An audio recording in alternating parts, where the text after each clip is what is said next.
Welcome to The Authority File, the podcast that features conversations about the life cycle of scholarly communication. I'm Bill Mickey, your host and the editorial director at Choice. In this series, which is brought to you with generous support from SAGE, we're going to be talking about fake news and its impact on science and democracy. This one goes out to all the fans of InfoLit and, well, critical thinking. It seems like it wasn't that long ago that many of us were even barely aware that we were developing our critical thinking skills while we're in college. Now, critical thinking has become a more voluntary exercise, a skill that we suddenly appreciate having, and one, it seems, that might just save democracy itself. And those of you who are currently in college are receiving very intentional, purposeful instruction around critical thinking. Is this focus because of digital technology, business practices from mainstream and fringe media outlets, the breakdown of political norms, or all of the above and then some? Joining me to answer these questions in this four-part series are Dan Chibnall and Nick Anstead. Dan is a STEM librarian and associate professor of librarianship at Drake University, and Nick is an associate professor in the Department of Media and Communications at the London School of Economics and Political Science. Both guests teach and write about misinformation and fake news in STEM and the social sciences. In this final episode of our series, we take a look ahead and explore the impact of AI-generated content, whether fact-checking in real time will remain a feature of our general media consumption, and how librarians can help students interpret information ahead of this year's elections.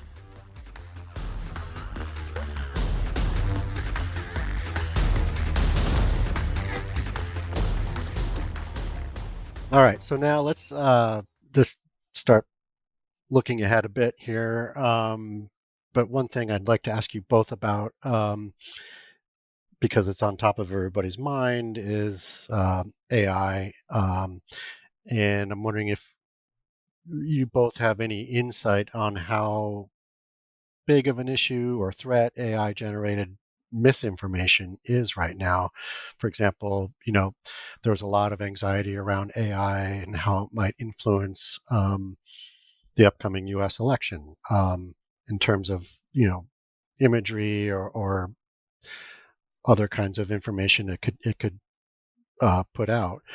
And Nick, why don't we start with you here?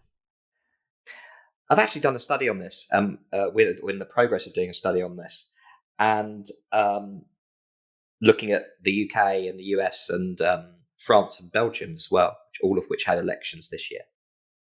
And we were particularly interested in visual AI. Mm-hmm. And the thing that we've noticed actually is this appears to be, well, in some ways, something that's overstated, but there's a caveat, and I'll come to the caveat. So I think the fear that people had was that there would be this hyper-realistic, very convincing visual information which would enter into circulation and people wouldn't be able to tell what was real and what wasn't. And we haven't really found much evidence of that. What we've instead found is lots of content which we might charitably call satire, but we might sometimes call sort of lol posting or things like that, essentially mocking politicians.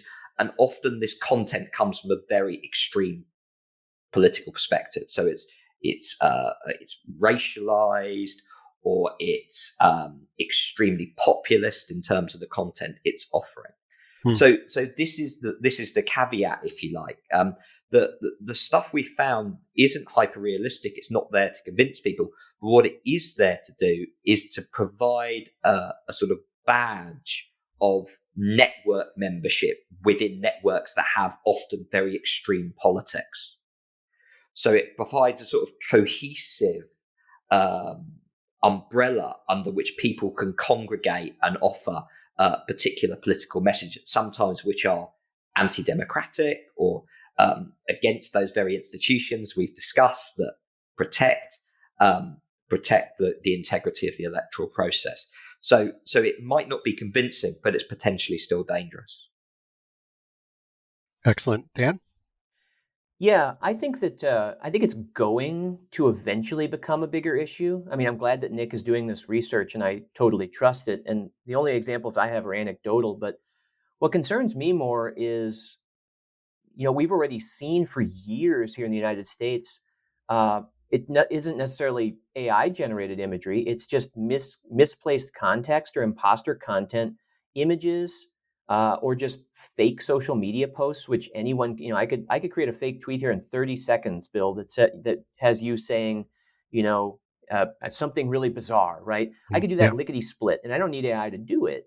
Please And don't. I feel like those things are still very, oh, I'm not going to, very prevalent. Those things are very prevalent. You even saw it in this chaos that's been going on in Springfield, Ohio, here in the United Right. States, where Yep. the whole thing with pets and Haitians and all that, and it's all been shown to be completely untrue.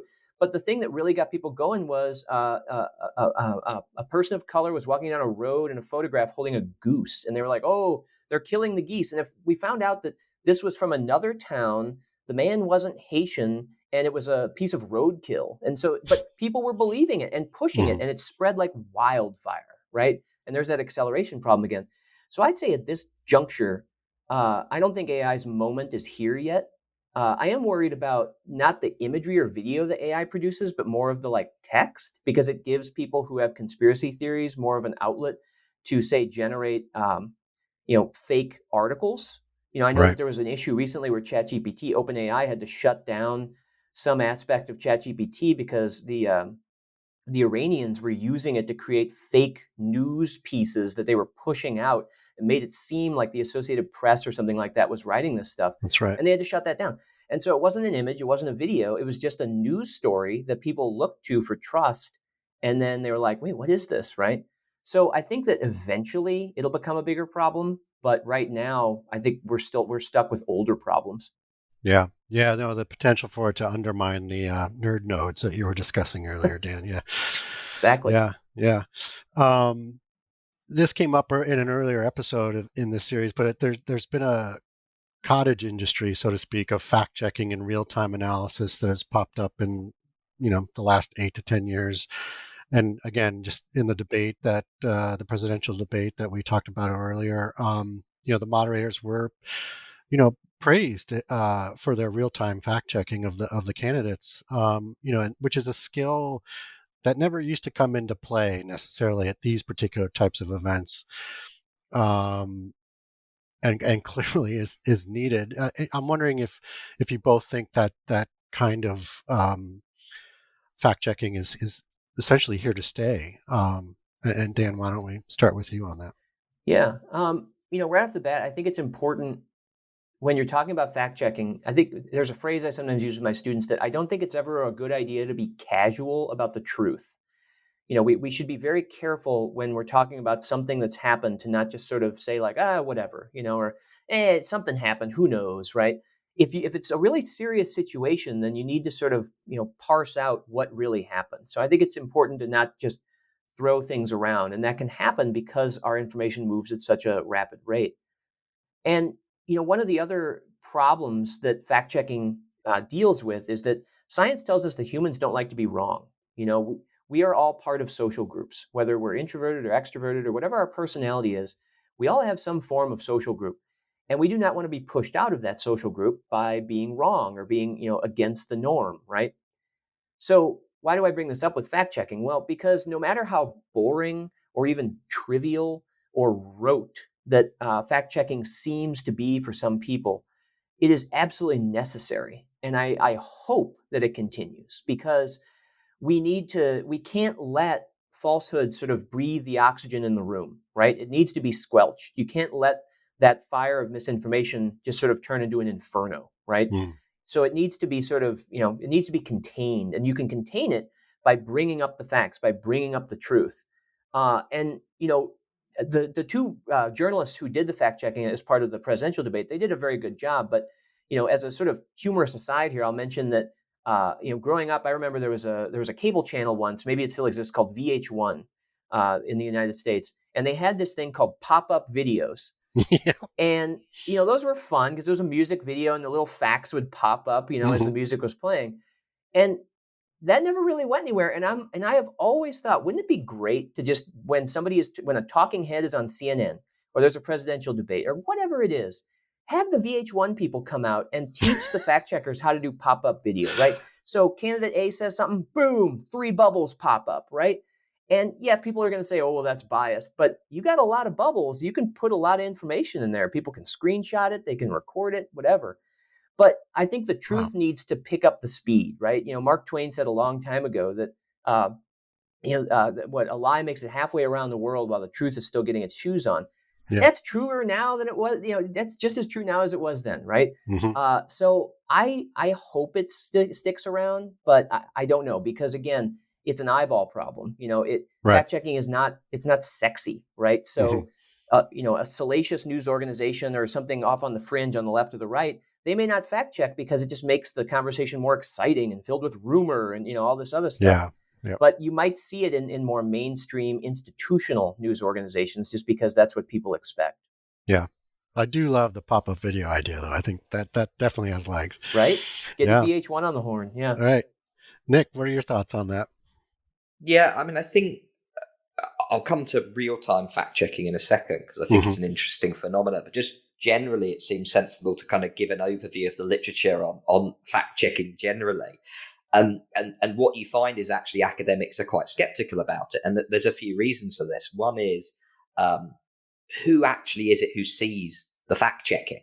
And what you find is it doesn't necessarily seem to be the same people who are exposed to the misinformation. And indeed, there is a sort of fundamental problem, which is the act of fact-checking can potentially amplify the original misinformation. So there's a great example of this from Britain. So in the 2016 referendum on European Union membership, the Vote Leave campaign drove around in this big bus where they said, on the side of it was painted this big slogan saying, we send £350 million to Brussels each week. Let's spend it on the NHS instead. And this became a big political football over the course of the campaign. And the UK Statistics Authority said it's not true. We get a rebate because Britain had negotiated a different payment structure to other EU members into the EU's coffers. And lots of that money also comes back to the UK through various EU-funded projects. And then the final argument was actually if we left the EU, it would cost us far more than that amount anyway in terms of lost trade. And all these arguments were aired. It came on the national news. But as the people who ran Vote Leave subsequently said was, basically, we were getting to go on television and just talk about millions of pounds. And people didn't care if it was 350 or 180 million. They cared about it was millions of. It was an unimaginable sum of money to most people, whatever particular version of the story you believe. And so, unintentionally, this effort to correct the misinformation led to the core narrative of that campaign being massively amplified over and over again. And that was an entirely intentional political strategy. Wow. So I think there are real questions about fact checking. I think the real-time thing is interesting. And because it obviously maybe takes you partially past the audience problem, because by definition, it's the same audience who are being exposed. And I know it gets complicated because then the debate gets clipped and put on social media and those people see it and other things. But I suppose what I would sort of think about is, rather than thinking of it as fact-checking exactly or putting it under the brand of fact-checking, it's about a different type of register in terms of how journalists interact with politicians in an environment where politicians communicate in a different way. And I suppose one of the things we're not yet clear about is whether this interlude in the history of democratic politics, where we've seen all over the world populist politicians, often with a strained relationship with the truth, is whether this is an interlude or whether this is the new normal. And if it is the new normal, then we have to think about what the role of a journalist is, what an interview looks like. Is the political interview even a suitable model for interrogating and learning more about a politician? And so there has to be sort of really fundamental thinking, I think, about those sorts of interactions. And this is an interesting start to it. But I wonder if actually the brand of fact-checking is a useful one for thinking about those interactions. Yeah, no, I 100% agree, Nick. I think, to your point about the bus campaign, these are interesting strategies, new strategies, I think new strategies, but that have caught the media off guard. And, a lot of political actors have found ways to exploit sort of the traditional media process and approach to interviewing. And, I think that's one of the reasons why here in the States, so many people had so many problems interviewing people like Donald Trump or other extreme candidates who had no problem coming on to a mainstream news outlet and just unleashing a series of bald-faced lies.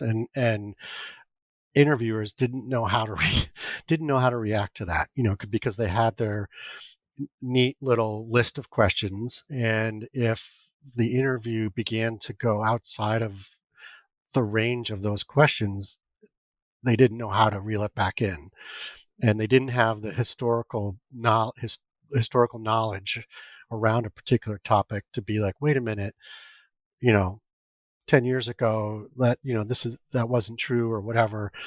And so they just tend to let it go, and sort of to their um, detriment.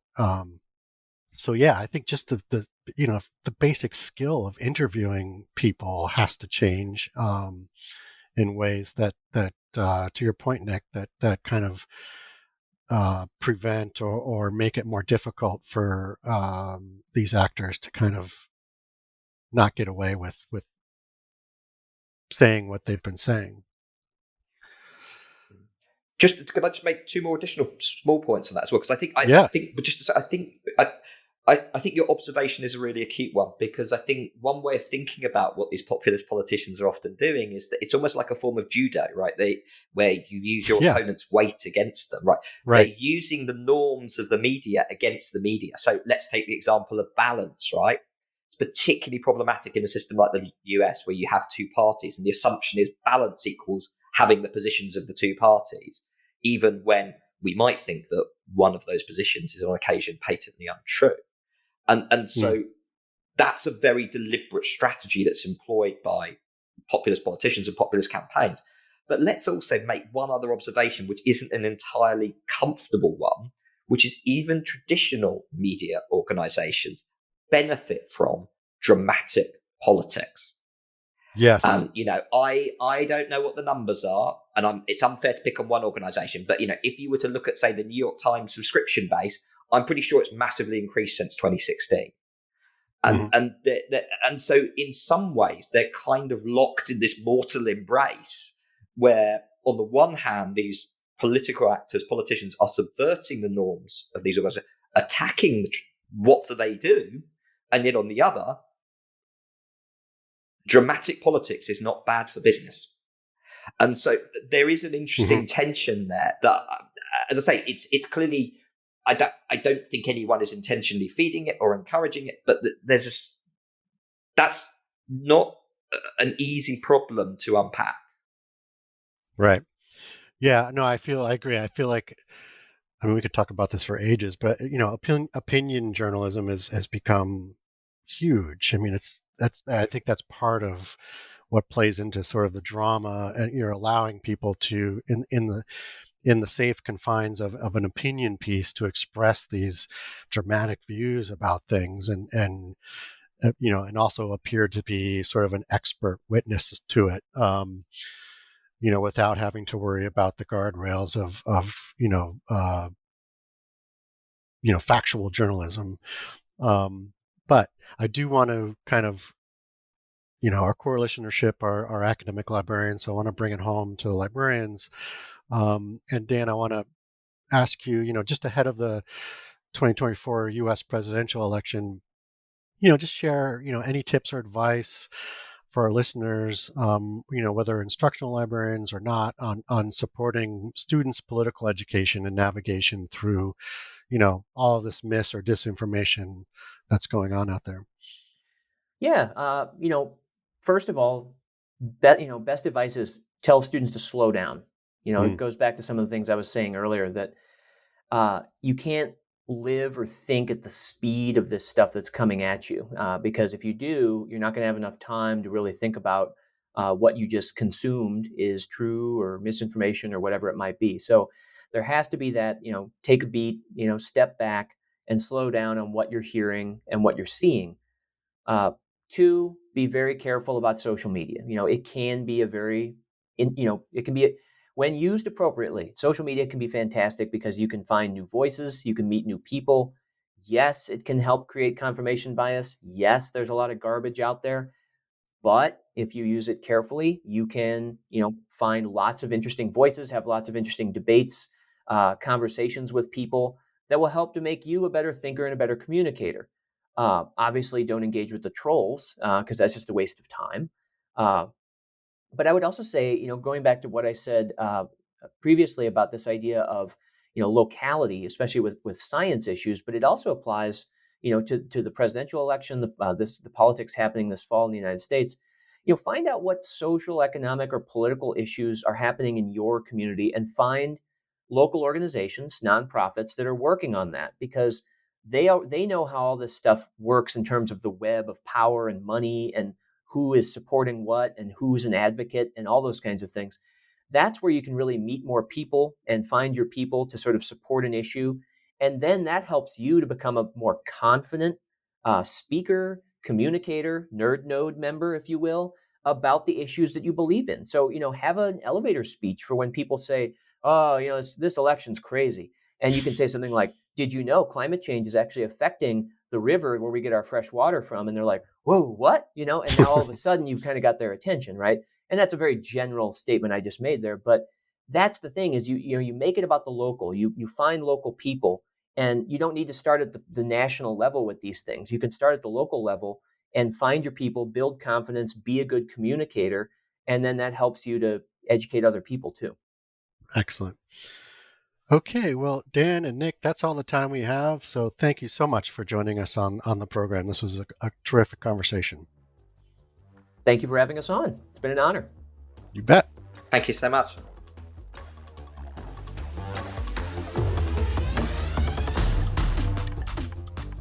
You just heard from Dan Chibnall, STEM librarian and associate professor of librarianship at Drake University, and Nick Anstead, associate professor in the Department of Media and Communications at the London School of Economics and Political Science. This episode was brought to you with generous support from Sage.